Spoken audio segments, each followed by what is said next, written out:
are quite a few serial killers that are still alive. Here's one. This is Son of Sam, David Berkowitz. That's what he looks like now. I have another video where I mentioned that he now preaches the Bible on public access. Here's Mr. Ed Kemper. Okay, this kind of doesn't look like him, but it is. We'll look at the nose, but also look how tall he is. I mean, yeah. Plus, he's been in prison for like a long time. That's gotta make your skin sag. Something. Here's the progression of Gary Ridgway, the Green River Killer. He's looking a little tired lately. Yeah, he is. This is the scorecard killer, Randy Kraft. I'm going to repost a video of how he got caught because it's hilarious. Moral of the story, don't keep Polaroids of bodies in your car and a detailed journal of everyone you murder. Here's Rodney Alcala, the dating game killer. He kept his hair, which is just the best news. Nope, there he is. These are the girls that thought they were living in a real-life virtual deadly game. Online, they were playing these mafia characters and they decided to do this in real life. This is the 16-year-old suspect luring an 8-year-old girl pretending to be an adult, telling her that she could come to her apartment. She ends up brutally murdering the 8-year-old girl and disposing her body at the roof of the apartment. When she was captured, she claimed that she has schizophrenia, dissociative identity disorder, and many other things in order to justify her actions. But we soon find out that most likely she did not have any mental disorders and she did this out of pure evil. B was constantly texting and calling A during the time of the murder, but when she was captured, she claimed that she thought that she was playing the role-playing game the whole time. She didn't think that it was real and she thought that they were just role-playing. This case is very similar to the American Slender Man stabbing case. Did they really not know how to distinguish the online world and reality? Or are they just cold, brutal murderers? You can check out the full video and details on my YouTube Crazy TV.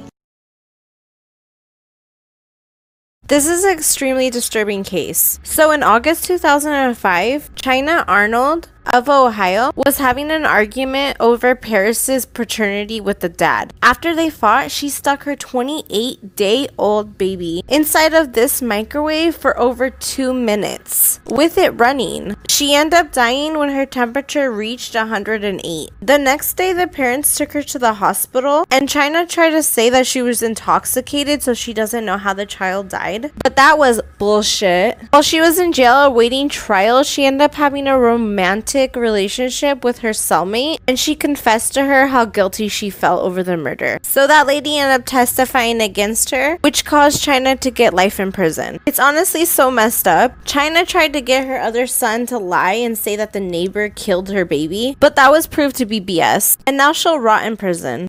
The Murder in Each State, Part 7, Tennessee. On November 21st, 2016, Emma Walker, who was 16, asked her mother to wake her up at 6 a.m. for school. When her mother went to wake her, she didn't move. Her mother knew there was something instantly wrong, so she tried to find a pulse, but she couldn't find one, so she called the police. When the police arrived, they found a bullet hole in the wall of her bedroom. It was determined that Emma was shot while she was sleeping from someone outside. Once the police started questioning Emma's family and friends, only one name came up multiple times of who would want to hurt her.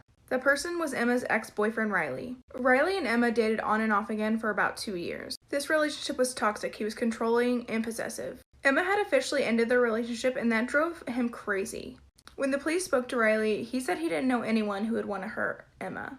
Riley's friends came forward to the police and said that Riley was out until 4 a.m. the night that Emma died. So the police and Riley's friends tried to work together to catch Riley giving up a confession. Riley then told his friend where the gun was, and then he was arrested. He was sentenced to life in prison. Did you guys see this story out of Michigan? Wendy apparently tried to hire a hitman to get rid of her husband. The problem is, she thought Google would be the go-to source for this. And Google took her to the website called rentahitman.com. Rent a Hitman, your point-and-click solution, 100% HIPAA compliant. You guys, they've even won customer service awards. They even offer group and senior discounts. This is too good. COVID-19 got you down? Don't worry, they're still open. You guys, there's customer service testimonials. This is too awesome. Laura from Arizona was able to get her cheating husband taken care of. You guys, this is so funny. Now, this is obviously a fake site like The Onion, but this silly lady didn't know better. And so the owner of the site turned in her application that she filled out to the police, where she was then arrested at a fake meeting time. This owner of the website has turned in 1,500 people who have tried to find hitmen online. Does this house look familiar? It belongs to this young lady, Dorothea Puente. If you like murder, which is why you're here, you probably know who she is, but I have some interesting facts for you.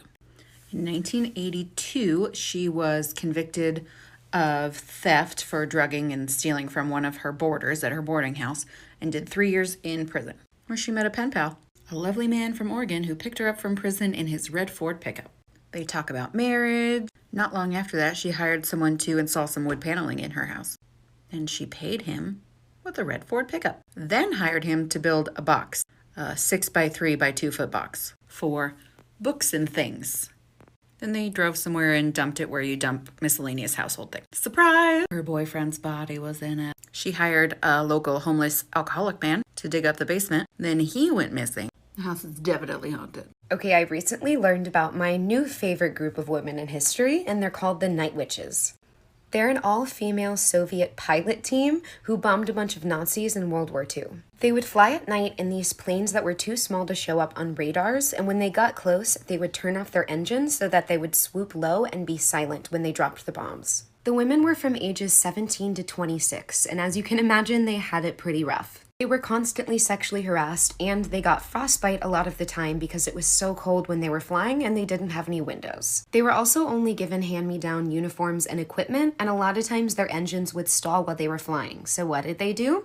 They climbed onto the wing of the plane in mid-air and would restart their propellers. It's estimated they completed over 30,000 raids, and we love a group of women killing Nazis.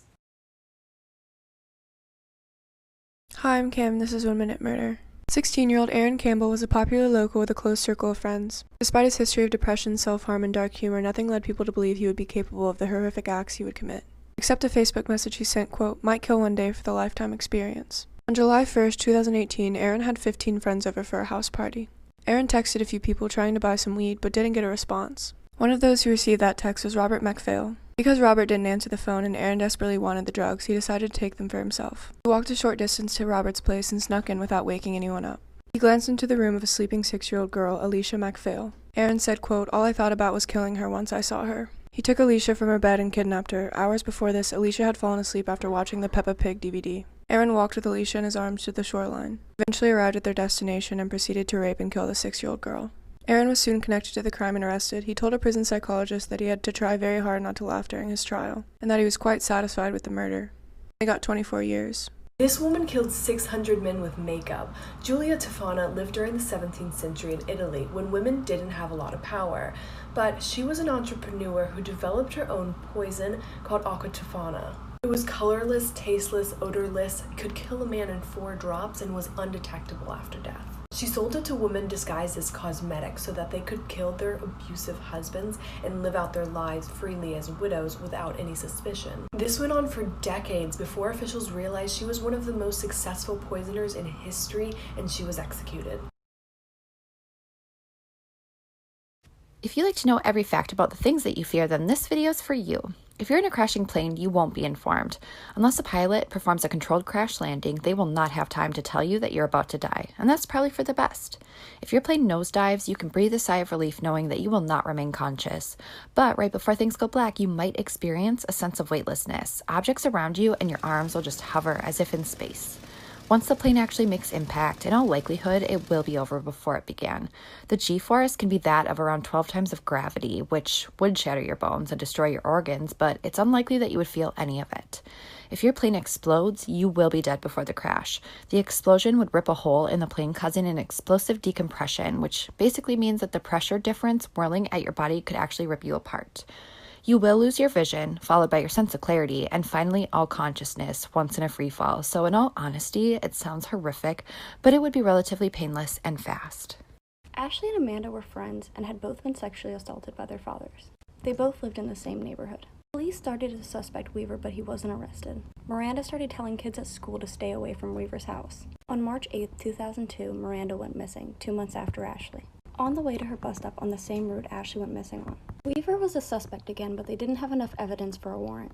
On August 13, 2002, Weaver's own son called in to report that he had tried to rape his 19-year-old girlfriend, and that he'd also admitted to killing both of the girls. On August 24th, by searching Weaver's house, they found the remains of Miranda in an empty microwave box. The following day, they found Ashley's remains buried under a concrete slab in a barrel.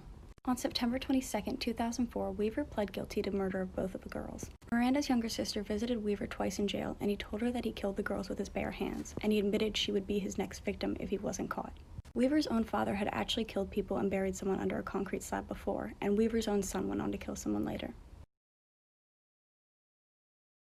So if you haven't heard of the Yellow Deli people or the 12 Tribes communities, they're a religious group that was founded in the 1970s. They own and run a bunch of these yellow delis, as well as several other businesses, because it gives them money, obviously, and also helps them with recruitment. The architecture is beautiful, but it's built by all their members, including children who start when they're 6 and are not allowed to play. They are very problematic and sometimes forbid their women from speaking. Also, they think slavery is necessary and still claim they're not racist. They're also pretty anti-Semitic, yet they adopt a lot of teachings from Judaism. They also believe in corporal punishment for children. The kids are beaten multiple times a day, and they compare child labor laws to Hitler and totalitarianism. Also, big surprise, they don't have access to modern medicine, and the kids are homeschooled so they don't learn sex ed or evolution. This is by far one of the weirdest cults that I've ever researched before. So in the 1920s in LA, May Otis Blackburn and her daughter Ruth started this cult called the Great 11 Club, and it was entirely run by women. They said that they were contacted by 2 angels and were told they needed to write a book revealing all the secrets about the universe. They also believed that once the apocalypse happened, 11 queens would rule the world from Hollywood mansions. Honestly, sounds like a good time to me. So this is May's stepbrother and husband, Ward. He really contributes nothing to the story except that he was a pedophile and has 5-inch fingernails. For the most part, it was just a money laundering scheme, but they did call this thing the Light of God, and like now that we're worshiping cats, I'm down. Eventually though, shit did get really weird because they started sacrificing animals and then kept a dead girl in a bathtub for 3 years. Check out episode 61 for more info.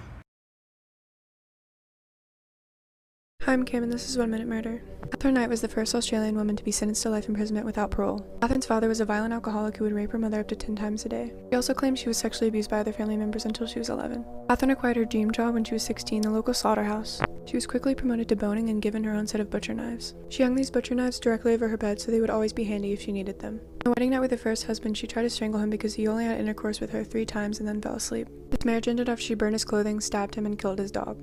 Catherine moved into the house of John Price in 1995. When John refused to marry Catherine, she filmed all the equipment John had stolen and sent it to his boss. The items were expired medical equipment he had taken out of the garbage. On February 29th, John told his coworkers if he didn't come into work the next day, it would be because Catherine Knight killed him. At 6 a.m. on March 1st, the very next day, police found the body of John alongside Catherine, who was in a comatose from taking too many pills. Catherine had stabbed him at least 37 times, then skinned him and hung it on a meat hook in their living room. She decapitated him and cut off parts of his body. She cooked him in a pot and served his slush with baked vegetables and gravy. She set up 2 places at the table with his children's name on them. She was serving John's meat to his own children. The fact that people can look at O.J. Simpson's history of abusing Nicole and still think he didn't kill her and Ron is absurd to me.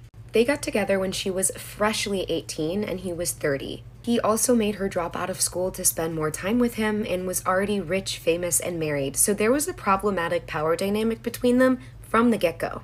He was jealous and forceful from their very first date. She couldn't even go to the bathroom without telling him where she was going. In 1989, he beat her and threatened to kill her and was arrested for spousal battery, but virtually nothing happened to him. There were 52 incidents of abuse, police were called 9 times, and OJ was only arrested once. Even after she was able to leave him, he continued to stalk, control, and abuse her. OJ manipulated Nicole, her family, and the public into thinking that he loved her and was a good guy, because that's what abusers do. Raise your hand if you want to hear more about Jeffrey Dahmer than you ever wanted to know. When he was young, he started collecting like dragonflies and butterflies and keeping them in jars, like kids do. It's a thing. Then he moved up to getting like roadkill from the road. And dissecting them and keeping parts in jars because he wanted to see how animals fit together.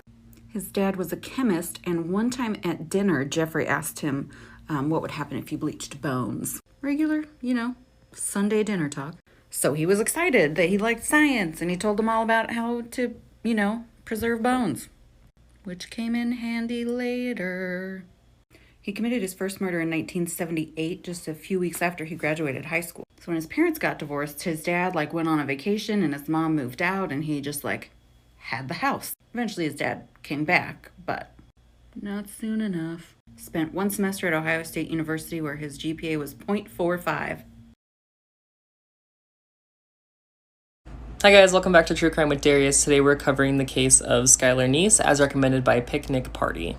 On July 6th of 2012, 16-year-old Skylar Neese snuck out of her parents' apartment in Star City, West Virginia at 12:30 a.m. to get into a four-door black sedan, and this was caught on security cameras, as you can see below. So what Skylar didn't know is that earlier on the same day, her best friends, Sheila Eddy and Rachel Schoaf, who were 16 and 17 at the time, actually packed that same car with kitchen knives, cleaning utensils, fresh changes of outfits, and actually a shovel. It was discovered later that the two girls had been plotting the death and the murder of Skylar Neese for months previous.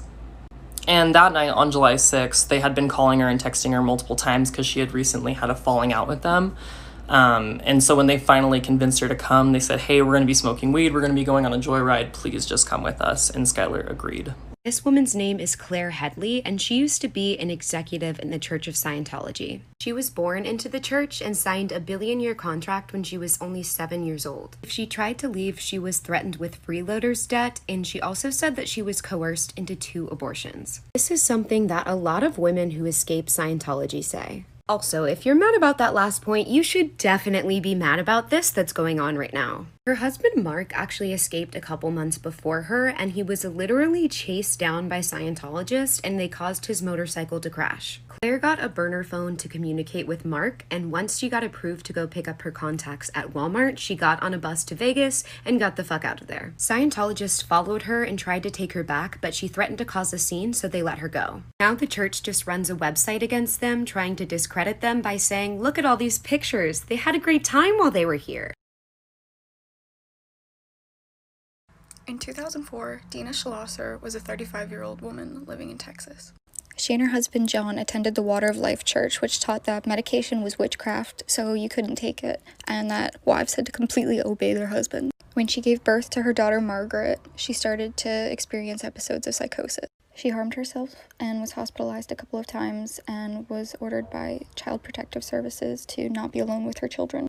She then started to believe that their daughter, who was only 11 months at the time, was destined to marry their church's pastor. She saw a news story about a boy who was mauled by a lion and took it as a sign of the apocalypse coming. There's a Bible verse that says, if thy right hand offend thee, cut it off and cast it from thee. And unfortunately, she took this literally. She took it as a sign from God saying to cut off her child's arms. So, in an episode of psychosis, she did just that. Alright, we know how important it is to get missing persons information out there. Holly Jochum has been missing since December 27th, which was this past Sunday. Holly and her dogs were headed to Big Bear to do some camping alone, but when she arrived there, the campsite was shut down. Her family heard from her at 4:45 p.m. that Sunday when she called to let them know that she was heading an hour and 15 minutes away to the Joshua Tree area so that she can go camping there instead. She told them that she would call when she arrived, and by 7:30 p.m., when her family hadn't heard anything from her, they began calling her, and it went straight to voicemail, and she's been unreachable since. Holly was due back in Orange County already, and she has not made it home. Park rangers are attempting to locate her 1991 Dodge van with a license plate number BIW1081 in the Joshua Tree National Park. However, she could be anywhere between Joshua Tree and Big Bear. Here is the picture of the 2 dogs that she is missing with. If you have any information, please contact the San Bernardino Police Department. Let's talk about the Sea Org, which is an inside organization of Scientology. L. Ron Hubbard created this in 1967 after Scientology had been banned from a couple countries and he wanted to be able to be under maritime law. Members of the Sea Org are considered to be the most dedicated Scientologists, but they're kind of just trapped there because they're not allowed to have any contact with the outside world. When you join the Sea Org, you sign a billion-year contract that not only covers this life, but promises that in future lives you'll come back to them as well. Also, if you leave before your contract expires, you owe hundreds of thousands of dollars for all the free education that they gave you. You can only marry other Sea Org members, and children are considered a distraction, so they're sent to what's called the Cadet Org. These people do absolutely everything for Scientology and its top members, and they only make about $40 a week for it. Have you heard of the Muswell Hill murderer? Born in Fraserburgh, Scotland, Dennis Nielsen served as a cook in the army, then later worked at a job centre in London. Lonely, Nielsen craved company, which he found in the pubs of North London. It was here Nielsen met his prey. His activities began in 1978 and lasted until 1983. He would find men, often homeless, offer food or lodging at his flat in North London. Once there, they met their demise. Some of his guests' remains were flushed, stored under the floorboards and in cupboards for many months. The smell detectives were met with was foul. There was 15 men in total, although he claimed 12. He was caught on the 9th of February 1983 by accident when his drain got blocked by remains he had attempted to flush away. Dennis was jailed for life in 1983, where he died at the age of 72. So this man is John Daniel Kingston, and he is one of the prominent figures in the Kingston clan that I talked about in my last video. He also has 18 wives, at least one of whom is his sister, but honestly they're all related, and he has like 200 children. This is one of his sons who's featured in a Vice documentary about it. His mom was diagnosed with colon cancer, and John Daniel Kingston said she couldn't go to the hospital and just had to do his treatment. She ended up dying, so they sold all of her stuff and then kicked her son out of the order. Women there are required to have a baby every year, and his sister had a miscarriage but couldn't pass it. They tried to treat her by giving her this, quote, magical tea, but she just got sepsis and almost died.